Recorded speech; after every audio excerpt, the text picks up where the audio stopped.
A man convicted of killing a Fort Worth police officer testified today during sentencing, hoping to convince jurors to spare him from the death penalty. Hello, everybody. I'm Heather Hayes. And I'm Steve Eager. On the stand, Timothy Huff described a childhood of physical and sexual abuse. He did not fire the shots that killed Officer Garrett Hull in 2018, but he was convicted for being with those armed robbers, part of a robbery crew at the deadly shootout.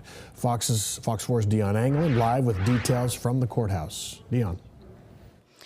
Hi there, Steve. Well, the jury is still deliberating sentencing for Timothy Huff, and court action today involved a tumultuous few hours with Huff himself on the witness stand. Now, his defense attorneys, no doubt, hoping that he would help in the effort to spare his life and avoid the death penalty. He was found guilty for the murder of Fort Worth police officer Garrett Hull. Another man actually pulled the trigger and was killed. That man was Huff's friend and partner in a string of robberies. His death left Huff legally responsible for murder. Huff's testimony was a mixed bag. He was remorseful, combative, argumentative, and at one point had to be admonished for speaking too aggressively.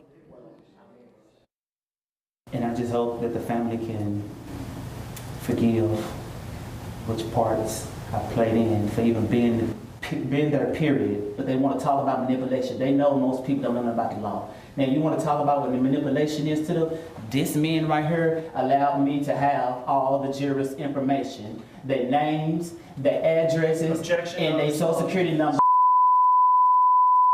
Everybody. Mr. Huff? Yes, I do want life without parole, but hold on a second.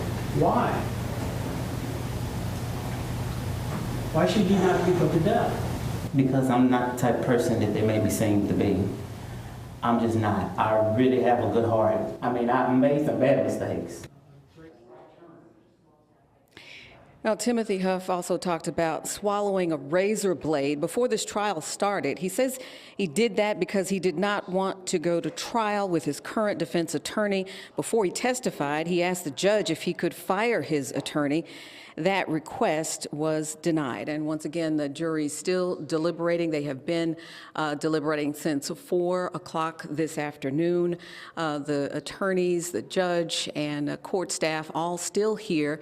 From what we understand, it is possible they could deliberate as late as 2 a.m.